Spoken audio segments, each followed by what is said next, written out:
Hi అండి, అందరికీ నమస్తే. Welcome back to my channel. ఈరోజు మన రెసిపీ సకినాలు. సంక్రాంతి టైంలో చేసుకునే ఈ సకినాలని చాలా ఈజీగా చేసుకోవచ్చు. ఎలా చేయాలో ఇప్పుడు ప్రాసెస్ చూద్దాం.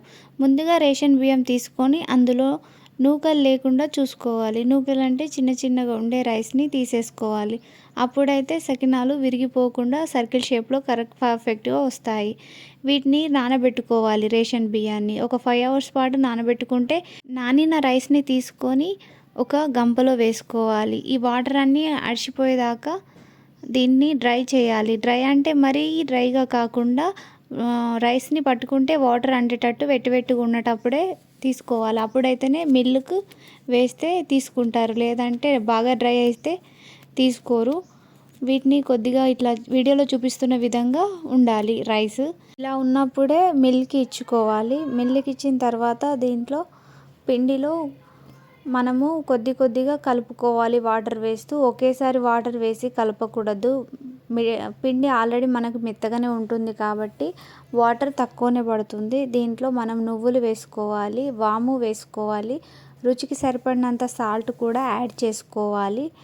నేను 2 kgs రైస్ని తీసుకొని సకినాలు చేసుకుంటున్నాను. మీరు ఈ కొలతలతో పర్ఫెక్ట్గా వస్తాయి. ఇలానే చేసుకోండి. ఏవి చిన్న గ్లాసెట్ తీసుకుంటున్నాను. సాల్ట్ మాత్రం రుచికి సరిపడినంత వేసుకుంటున్నాను. వీటన్నిటిని వేసుకొని బాగా కలపాలి. ఇలా వీడియోలో చూపిస్తున్న విధంగా కలిపేసి దీంట్లో వాటర్ని మాత్రం కొద్దిగానే యాడ్ చేసుకోవాలి.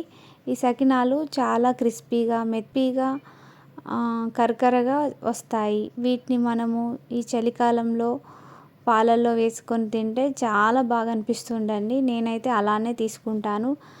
వీటినైతే నేను డైరెక్ట్గా తినను, కానీ టీలో కానీ మిల్క్లో కానీ ఇలా వేసుకొని తింటుంటే వీటి టేస్టే వేరే. ఈ సకినాలు తినాలని అందరికీ ఉంటుంది, కానీ వీటి చేయడం మాత్రం చాలా ఇబ్బందిగా ఫీల్ అయ్యి చాలా వరకు వీటిని స్కిప్ చేసేస్తారు. కానీ ఇవి చేయడం కూడా చాలా ఈజీ అవుతుంది. ఫస్ట్ చేసే ముందైతే చేయడం కష్టం అనిపిస్తుంది, కానీ అలానే 2, 3, 4, 5 వరకు మనకి బాగా రాకపోవచ్చు, కానీ కంటిన్యూ చేస్తూ ఉంటే పర్ఫెక్ట్గానే వస్తాయి. నాకు కూడా పర్ఫెక్ట్గా ఏం రాలేదండి.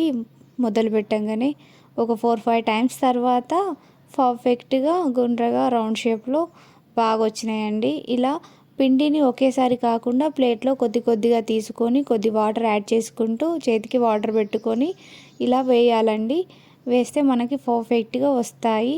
మనకి ఫస్ట్గా రాలేదని చెప్పేసి స్కిప్ చేయొద్దు. అలానే కంటిన్యూ వేస్తూ ఉంటే మనకి పర్ఫెక్ట్గా వస్తాయి. ఇప్పుడు చూడండి నాకు ఎంత చక్కగా వస్తున్నాయో నేను పోసేటప్పుడు సకినాలు. మీరు కూడా ఇలానే ఒకసారి ట్రై చేయండి.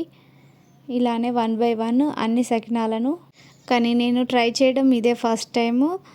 నేను రాదేమో అని చాలా భయపడ్డా. ఫస్ట్ రాలేదు, కానీ ఫైనల్గా అయితే ఇలా అన్నీ కంప్లీట్ అవుతున్నాయి. 2 kgs పిండిని మాత్రం నేనే కంప్లీట్ చేశాను. ఎంత చక్కగా వేస్తున్నానో చూడండి సకినాలను. మీరు కూడా భయపడకుండా ముందుకు వెళ్తే ఇలా కంప్లీట్ అవుతాయి. తర్వాత ఒక కంచుడు తీసుకొని ఆయిల్ వేడైన తర్వాత సకినాలను వేసుకోవాలి.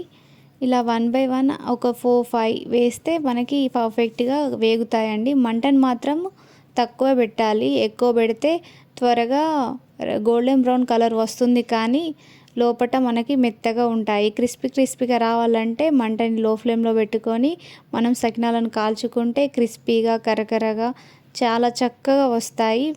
మీరు మాత్రం ఇలానే చేయండి, ఎందుకంటే ఎక్కువ మంట పెడితే పైనే గోల్డెన్ బ్రౌన్ కలర్ వస్తాయి. కాబట్టి తప్పకుండా మంటని లో ఫ్లేమ్లోనే పెట్టి చేయాలి.